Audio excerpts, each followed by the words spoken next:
All right, so if we're diving into a story today, Sure. it's got more twists and turns than a blockchain transaction. Wow. It all starts with Ross Ulbricht, the guy behind the Silk Road, Yeah. and ends with a pardon from, you guessed it, Donald Trump. Yeah, and what's really interesting is how this pardon kind of ripples out.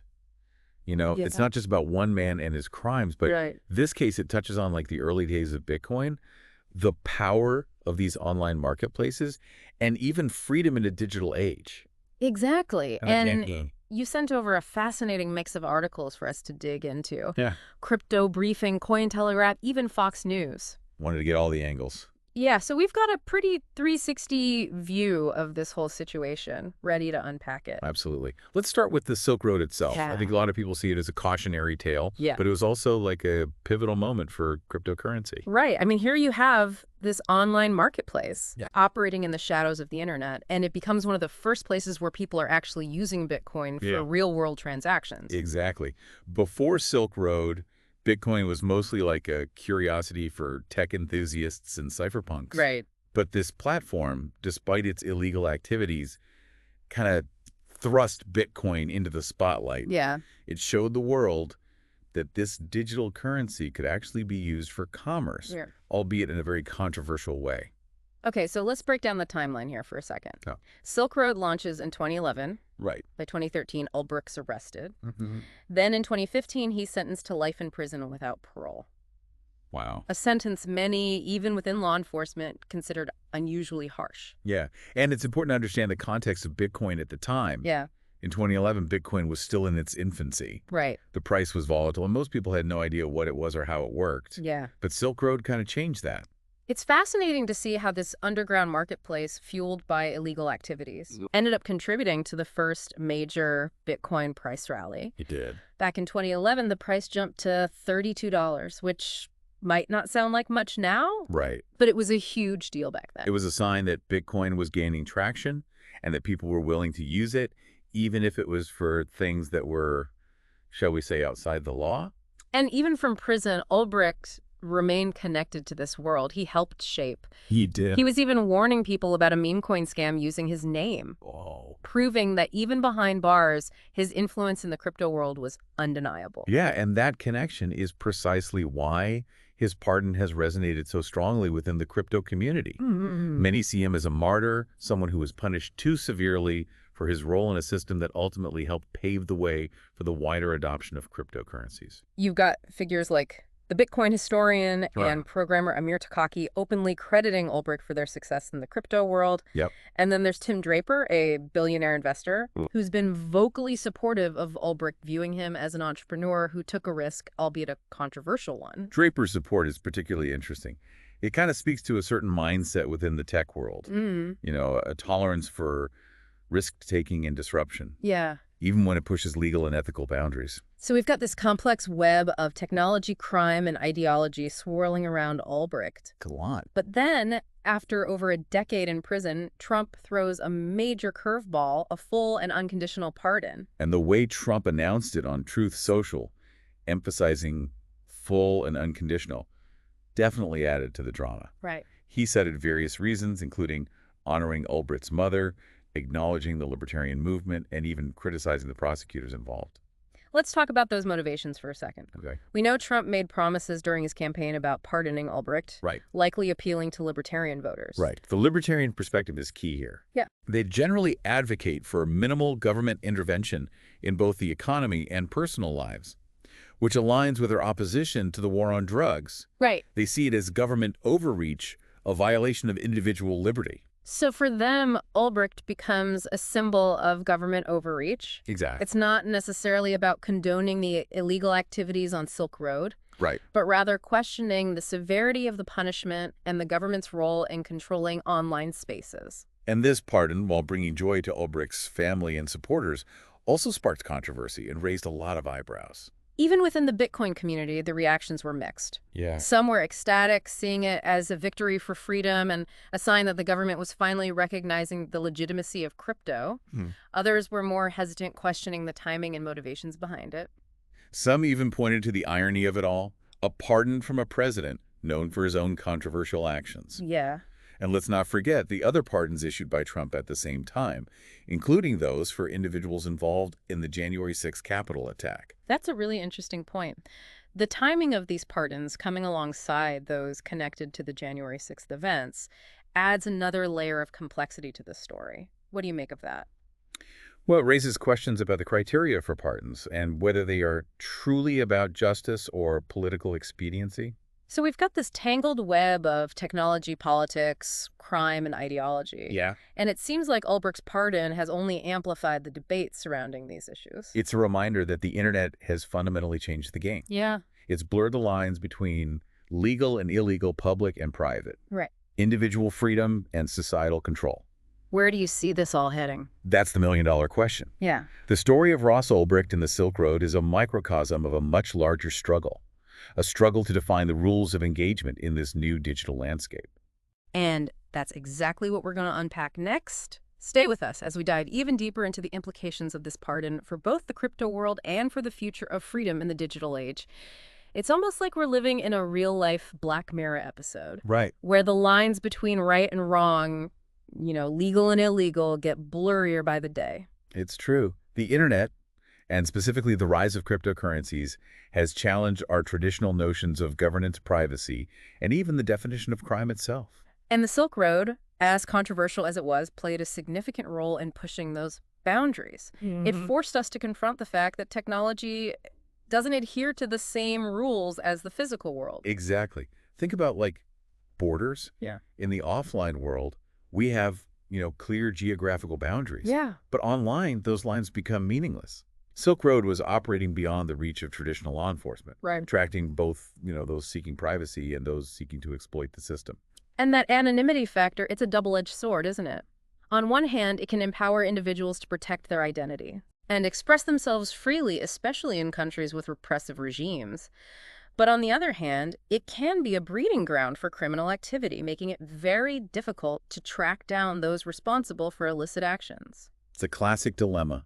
How do we balance the need for security and order with the right to privacy and freedom of expression in this new digital landscape? Right. It's a question that policymakers and tech innovators are grappling with, every day. And Ulbricht's pardon, it throws another wrench into the mix. Yeah. It highlights this ongoing debate about the appropriate punishment for crimes committed in the digital realm. Yeah. Is a life sentence without parole justifiable for someone who created a platform that facilitated illegal activities, or is that an overreach of government power? It's a tough question, and there's no easy answer. Yeah. Some argue that Ulbricht, regardless of his intentions, created a system that caused real harm, Right. and that his punishment should reflect the severity of the crimes committed on his platform.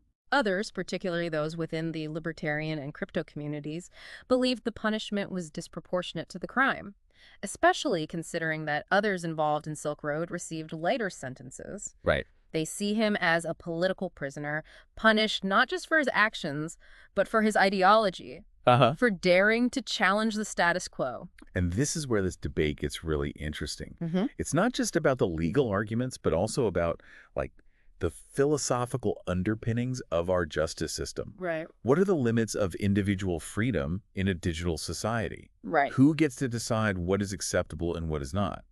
And how do we ensure that our laws and regulations keep pace with this rapid evolution of technology? These are big questions, and I don't think we're going to find all the answers today, Yeah. but what's important is that we're having this conversation, that we're acknowledging the complexities of this case and its implications for the future. Absolutely. And it's worth pointing out the Ulbricht story is far from over. Yeah. His release from prison, it marks a new chapter. But the debate surrounding his actions and the implications of his pardon will likely continue for years to come. Speaking of the pardon, I'm curious about your take on the timing of it all. Trump issued pardons for several individuals connected to the January 6th Capitol attack. Yeah. Around the same time, he pardoned Ulbricht. Do you see any connections there, or is that just a coincidence? It's hard to say for sure, but the timing does raise some intriguing questions. Yeah. Some have argued that Trump was using these pardons, including Ulbricht's, as a way to appeal to his base, to solidify his image as a champion of individual liberty, even if it means overlooking or even condoning actions that many consider criminal. It's almost like he's creating a narrative, a story about himself as a disruptor. Right. Someone willing to challenge the establishment and stand up for those who feel marginalized or fairly targeted by the system. Exactly. And that narrative resonates with a certain segment of the population, particularly those who distrust authority and feel like the system is rigged against them. So we've got this fascinating intersection of technology, politics, and ideology all playing out against the backdrop of a rapidly evolving digital landscape. Yeah.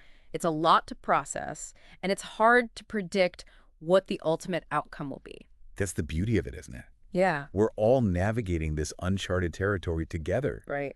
trying to make sense of a world that's changing faster than we can comprehend. But amidst all this uncertainty, one thing is clear. What's that? The pardon of Ross Ulbricht has become a catalyst for a much-needed conversation about the role of technology, the limits of freedom, and the future of justice in the digital age. And it's a conversation that we need to keep having, even if it gets uncomfortable or challenging, because the stakes are high, and the decisions we make today will shape the world we live in tomorrow. You know, it's amazing to think how much has changed since the Silk Road first emerged. Like back then, Bitcoin was this obscure digital currency that only a handful of people even understood. Right. Now it's mainstream. Even governments are recognizing it. It really is a testament to the power of innovation, but also a stark reminder of how quickly things can evolve. And sometimes it feels like our legal systems are struggling to keep pace. Yeah, we're still trying to figure out how to apply laws designed for a physical world Right. to a digital one where the rules are constantly shifting. Like take, for example, the whole concept of decentralized finance or DeFi, essentially a parallel financial system built on blockchain technology, Right. operating outside the control of traditional banks and governments. That's right. I mean, it has the potential to revolutionize finance, It does. but it also presents a whole new set of challenges for regulators. Absolutely. Huh? DeFi platforms offer incredible opportunities for financial inclusion and innovation, Right. but they also create new avenues for money laundering, fraud, and other illicit activities. Right. And because these platforms are decentralized, Yeah. it's much harder to track down the perpetrators or hold them accountable. It's like the Wild West out there, It really is. with pioneers and outlaws vying for control. And Ulbricht, in a way, was one of the first to stake his claim in this new frontier. He saw the potential of cryptocurrencies to disrupt the existing power structures, to create a world where individuals had more control over their own finances and destinies. And that vision, while flawed in its execution, continues to inspire and motivate many within the crypto community. Right. They see Ulbricht's pardon as a symbol of hope, a sign that the tide is turning in favor of decentralized technologies and individual empowerment. But let's be realistic. There are still huge challenges to overcome. The regulatory landscape is still murky, and there's a lot of skepticism, even fear, surrounding cryptocurrencies. Governments around the world are grappling with how to regulate this space without stifling innovation or encroaching on individual liberties. It's a delicate balancing act, and there's no one-size-fits-all solution. Right. What's important is that we engage in open and honest dialogue involving all stakeholders: governments, tech companies, investors, and everyday citizens. Because ultimately, this isn't just about technology or finance. It's about the kind of world we want to live in. That's right. Do we want a world where power is concentrated in the hands of a few? Or do we want a world where individuals have more control over their own lives and destinies? The choices we make today will have a profound impact on the future.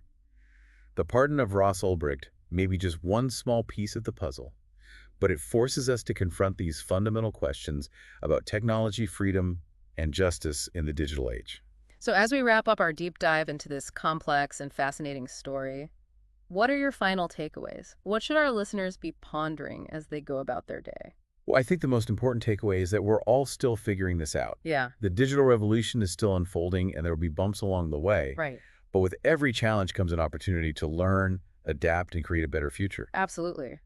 We need to be willing to challenge our assumptions, to embrace new ideas, and to engage in constructive dialogue about the ethical implications of our choices. And most importantly, we need to remember that technology is a tool.